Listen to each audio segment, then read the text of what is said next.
about labeling and enhancing your personal identity. Today, I want to speak more about it because I feel this topic is just a minefield, and it will allow you to do exactly what you need to do in order to progress and achieve success in your role. If you're growing this year, if you're moving up, on and up this year.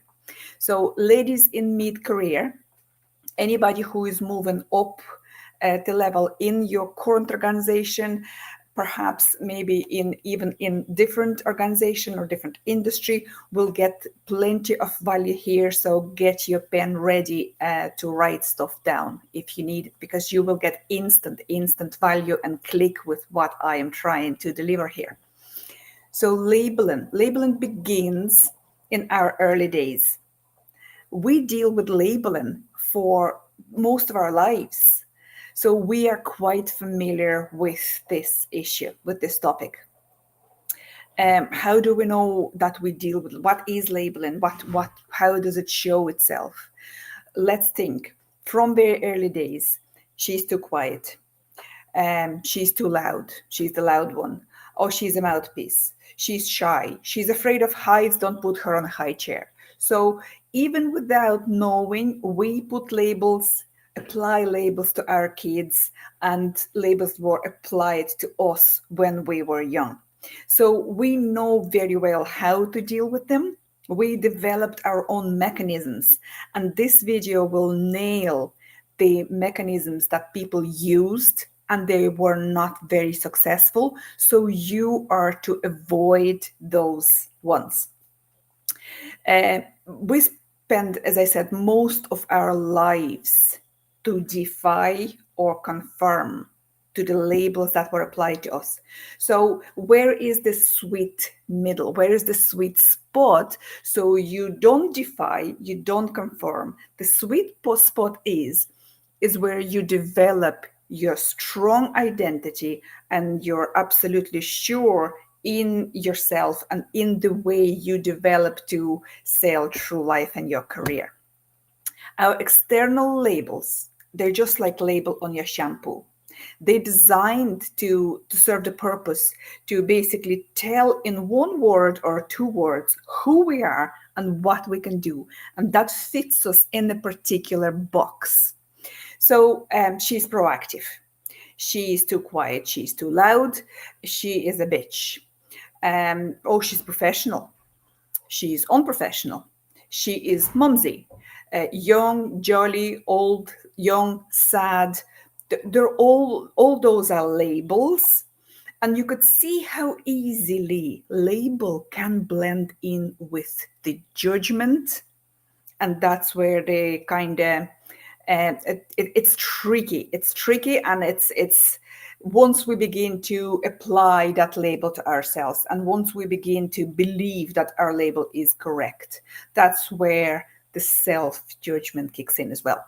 So the effect of labeling is at its strongest when we at the crossroads in life and career.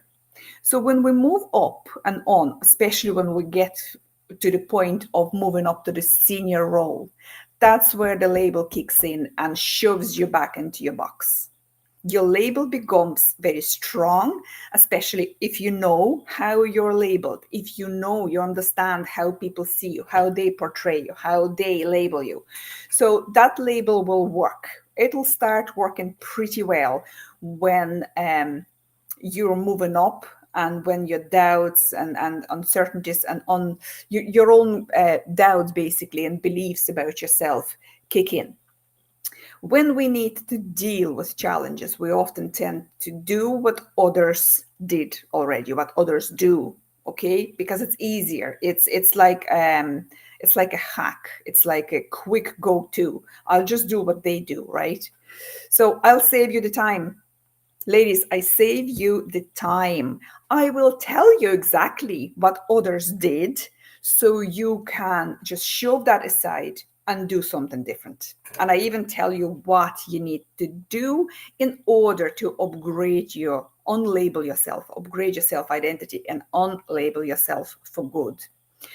When we need to deal with challenges, we often basically copy.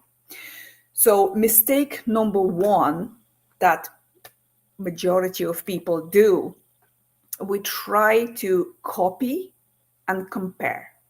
So example, today I am middle manager and tomorrow I'm going for operations manager. So I am going to be in charge of a couple of teams. There are a couple of new aspects to my role. It's quite complex and it's big compared to where I was. It's quite big and overwhelming. So the first thing that comes to mind, right, I'll do what a previous operations manager did, right? So every step feels like when you do that, when you copy and paste, and when you try to compare yourself, every step feels like you walk on eggshells. Every step feels like you often feel like that child, like that girl who forgot to do her homework. So basically, because you always look at the manual to see, what others did, what he or she did before, the one that was here fulfilling this role before me, and what worked and what didn't work, and so on and so forth. While it makes sense, it may not be the way forward.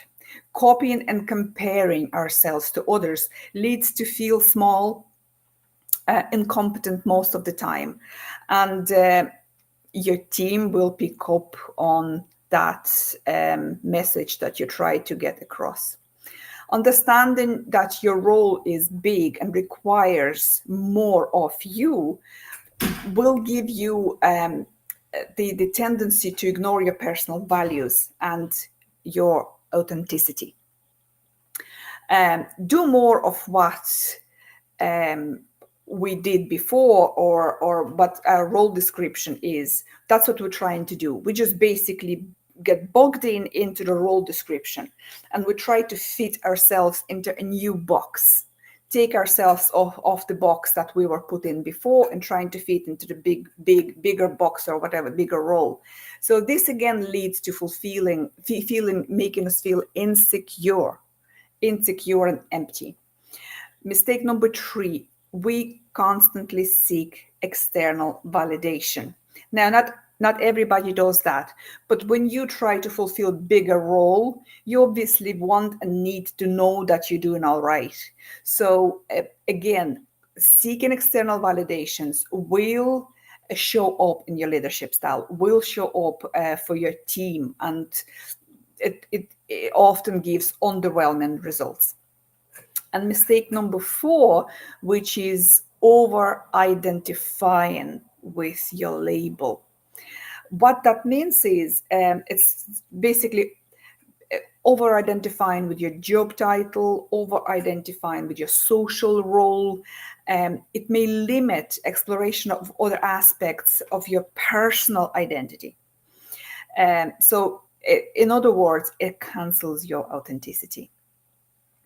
I strongly recommend you, ladies, who is planning this year or just about to move into a new bigger role, to assess where you're at right now, because labeling is real. It is real. And you, as you see from my message here, we deal with it most of our lives. So start dealing with it right now, and you will be able to unlabel yourself pretty fast. In fact, updating our label constantly, if you work on your identity and on labeling yourself constantly. So that means you move with your what you feel is what you do. So you update yourself, how you look at things, how you deal with things constantly. That makes it very hard for the society and people around you to label you again and put you in the box. So I encourage people to be fluid, to move, to develop, constantly review, so they are not fitted into any boxes. How do we do it? A various way of doing it. Obviously, I invite you to DM me and get an assessment. It's a 30-minute call free of charge, where you can assess how you can unlabel yourself and fit into a bigger, more demanding role, being authentically you. I also invite you to sign up for a 6 weeks course, a small group of women who will learn together the same material. And this is very beneficial because people can share experiences as well as learn together. And in that case, if you're interested in it, just DM me, Unlabel me, and that means you're interested in the group program. In the meantime, right now, you can do the certain couple of steps that will help you to unlabel yourself.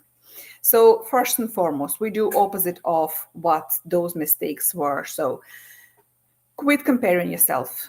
This is as simple as when we compare, we make ourselves smaller, and those who we compare to, they are bigger. Making yourself smaller is not helpful. And copying someone else's style is not going to work. And the reason being that, especially if you're a female moving up the ranks, comparing yourself to a similar position of a single male with no children, and you, for example, mom who is working hard and has children as well at home, that makes it unfair comparison, because who you're comparing with, he probably has loads of free time. You don't know their way. You don't know the sacrifices they made. That's number one. Number two, if you compare yourself as a mom, working mom, to a single man, young man who excelled in his career, he has more free time. He probably has less stress and worry in his life. So the comparison is not fair. And we never know what other people sacrifices were for them to get where they are. So comparison is not the way forward. Number two, identify your personal values and stick by them. So basically, feeling strong about who you are will get you good results. Number three, external validations don't work. The more you seek external validations, the more you become dependent on them and dependent on people who give you those validations. So it's the simple answer is you need to quit comparing yourself and seeking those validations. Acknowledge and appreciate the various facets of your own personal identity. So basically, again, we're back into authenticity, back to your own values, how you can retain who you are and still go forward, move forward, fulfill fantastically big demanding roles, and feel good about it. This all what this is about. So I would love you to reach out, DM me Unlabel if you want a quick call, or Unlabel me if you want to be part of a small group of women who will go through 6 weeks program. And if you want to redesign your own label, I want you really, really to consider reaching out. I would love to hear about your own experience. And until next time, bye. Have a good weekend.